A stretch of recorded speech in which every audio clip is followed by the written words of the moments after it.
आपल्या ह्या बॅगची उंची शिवून 7 इंच तयार झालेली आहे। त्याचबरोबर रुंदी 8.5 इंच तयार आहे आणि बॅगचे बॉटम 1.5 इंचाचे तयार झालेले आहेत।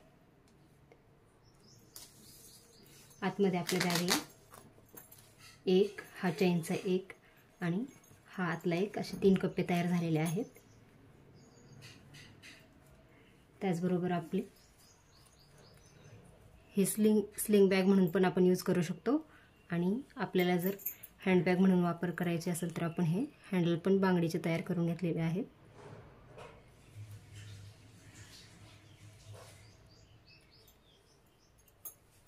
मी हे नॉन ओव्हन कट करून घेतलेले आहे। याची रुंदी 12 इंच आणि लांबी 17.5 इंच घेतलेली आहे। याच नॉन ओव्हन सोबत आपण याच आकारात हे कॉटनचं कापड आणि हे अस्तर कट करून घेतलेले आहे। प्रथम आपण या मेन कापडाला आकार देऊन घेऊया। आपण आता हे कापड फोल्ड करून घेऊया। त्या साईडने आपण 6 इंच अंतर मोजून घ्यायचं आहे। पुन्हा आपण या 6 इंचावरती 1.5 इंच अंतर मोजून घ्यायचं। हेच 1.5 इंच अंतर आपण सरळ इथपर्यंत मोजून घ्यायचं।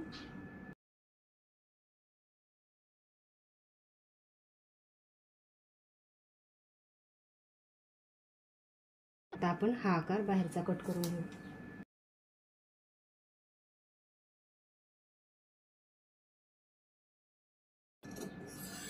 हा आकार कट केल्यानंतर पुन्हा आपण एक वाटी किंवा असं झाकण वगैरे घेऊन आपण याला थोडासा राऊंड आकार देऊन घेऊया। आता हा आकार पण आपण कट करून घेऊ।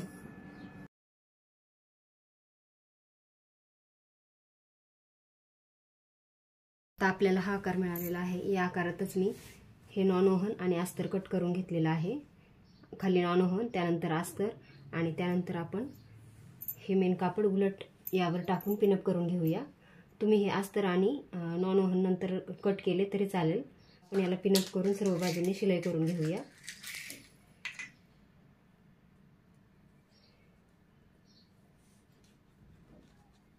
त्यासाठी शिलाई करण्यासाठी आपण इतका भाग हा सुलट करण्यासाठी शिवायचा ठेवायचा आहे आणि इथून सुरुवात करून आपण याला इथपर्यंत शिलाई करून घेऊया। एवढा भाग शिवायचा ठेवून आपण सर्व बाजूंनी याला शिलाई करून घेतलेली आहे।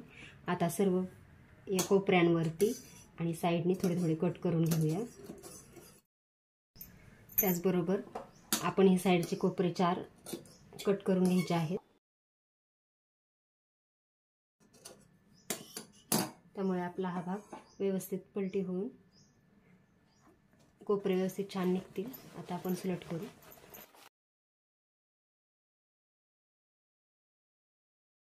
हा भाग व्यवस्थित सुलट केल्यानंतर हा भाग आपण असा थोडा थोडा फोल्ड करून आपण याला शिवून घेऊया आणि त्यानंतर पूर्ण भागावर आपण एक दापटीप घालून घेऊया। या भागावर दापटीप घालून घेतल्यानंतर आपण आता बंद तयार करून घेऊया। बंद तयार करण्यासाठी ही पट्टी 35 इंच लांब आणि 3 इंच रुंदीची घेतलेली आहे। ती आपण या बाजूने एकदा फोल्ड आणि या बाजूने एकदा फोल्ड करून आणि पुन्हा एकदा आपण एक फोल्ड करून यावर आपण दोन्ही बाजूने शिलाई करून घेऊया। आता आपला हा बंद तयार करून झालेला आहे। आपण हा बंद थोडासा असा फोल्ड करून या बाजूला आपण थोडंसं अर्धा इंच अंतर सोडून 1/2 इंच अंतर सोडायचं आहे आणि आता इथं हा बंद जोडून घेऊया। त्याचबरोबर या साईडचा बंद पण आपण असाच थोडासा फोल्ड करून या साईडला असा जोडून घेऊया। 1/2 इंच अंतर सोडलं तरी चालेल। बंद आपल्या आता जोडून तयार झालेला आहे। आता आपण पॉकेट तयार करूया। पॉकेट तयार करण्यासाठी मेन कापडाचा एक पीस कट करून घेतलेला आहे। त्याची रुंदी 7.5 इंच आणि उंची 5 इंच घेतलेली आहे। त्याचबरोबर आपण त्याला अस्तर लावणार आहोत। त्याची रुंदी 7.5 इंच आणि उंची 6 इंच घेतलेली आहे आणि आपण चैन लावणार आहोत। चैनची लांबी 6 इंच घेतलेली आहे आणि आपण हे 2.5 बाय 2 इंच कापड घेतलेलं आहे। ते आपण आता थोडंसं असं फोल्ड करून दोन्ही बाजूने चैनच्या या भागावरती आपण शिलाई करून घेऊया। आता या भागावर शिलाई करून घेतल्यानंतर आपण हा भाग असाच फोल्ड करून याच्यावरती एक शिलाई करून घेऊया। आता हा भाग आपला चेनचा बंद झालेला आहे आणि त्यानंतर आपण रनर घालून घेतलेला आहे चेनमध्ये। आता हा भाग जसा तयार केला तसाच आपण ही पट्टी जोडून दुसरा भाग तयार करूया। आता ही तयार केलेली चेन आपण या पॉकेटच्या सुलट भागावर ठेवून एक शिलाई करून त्यावर दाबटीप घालून घेऊया। आता यावर दाबटीप घालून घेतल्यानंतर हे अस्तरचं कापड आहे ते आपण यावर शिलाई करून पुन्हा एक दाबटीप घालून घेऊया, असं सुलट करून। दाबटीप घालून घेतल्यानंतर हा भाग फोल्ड करून आपण या तिन्ही भागावर आता शिलाई करून घेऊया। आता आपले हे पॉकेट तयार झालेले आहे ते आता आपण याला जोडून घेऊया। पॉकेट जोडण्यासाठी आपण वरच्या बाजूने 4.5 इंच अंतर मोजून घ्यायचं आहे। आता या 4.5 इंचावर आपण खूण केलेले आहे। आता बरोबर आपण हे पॉकेट असं मधोमध ठेवून या बाजूने थोडं फोल्ड करायचं आणि खालच्या बाजूने पण असं थोडं फोल्ड करून या तिन्ही बाजूने फोल्ड करून आपण हे पॉकेट आता इथं जोडून घेऊया। पॉकेट जोडून आपले आता झालेले आहे। आता आपण हा भाग असाच ठेवून हा भाग आहे तो असा शिवून घेऊया इथून इथपर्यंत। आपण हा भाग शिवल्यानंतर एक बॉटम आपला तयार झालेला आहे। आता दुसरा बॉटम पण आपण असाच हा भाग याच्यावरती असा ठेवून शिवून घेऊया। हे दोन्ही बॉटम आपले आता शिवून झालेले आहेत। आता आपण हा भाग असाच ठेवून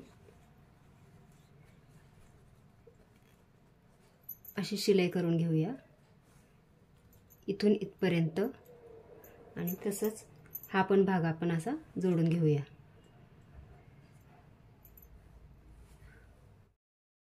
दोन्ही बाजूने आता शिलाई करून घेतलेली आहे। आता आपण ही बॅग सुलट करून घेऊया। आता ही बॅग सुलट करून घेतल्यानंतर या बॉटम पासून इथपर्यंत धरून आपण थोडी शिलाई करून घेऊया या भागाला आणि इकडच्या भागाला पण। आता आपला हा छान आकार तयार झालेला आहे बॅगचा। आता आपण याला वेलक्रो जोडून घेऊया। वेलक्रो जोडून घेण्यासाठी आपण 1 ते 1.5 इंचावर इथं मध्ये खूण करून घ्यायची आहे आणि हीच खूण आपण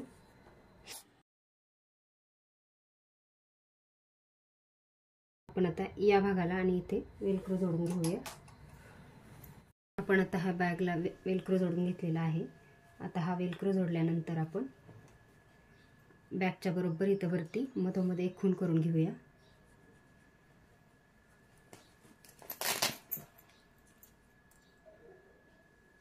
अशी उभी खूण केल्यानंतर आपण ही 1 ते 1.5 इंच रुंदीची पट्टी घेतलेली आहे त्यावर आपण एक शिलाई करून घेऊया। शिवून घेतल्यानंतर आपण सुई दोऱ्याच्या मदतीने ही पट्टी सुलट करून घेऊया। आता ही पट्टी सुलट करून घेतल्यानंतर आपण आपल्याला पाहिजे तितक्या लांबीची आपण ही पट्टी ठेवायची आहे। आपण जास्त लांब करणार नाही।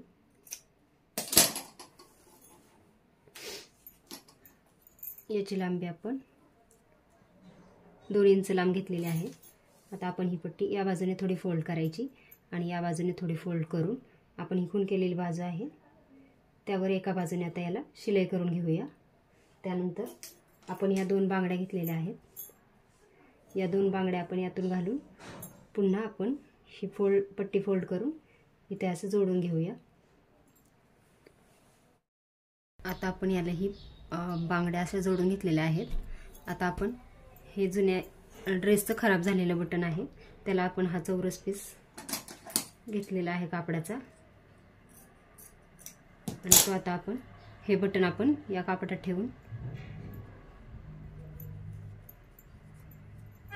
आता याला सर्व बाजूंनी आपण दोऱ्याच्या सहाय्याने गुंडाळून घेऊया।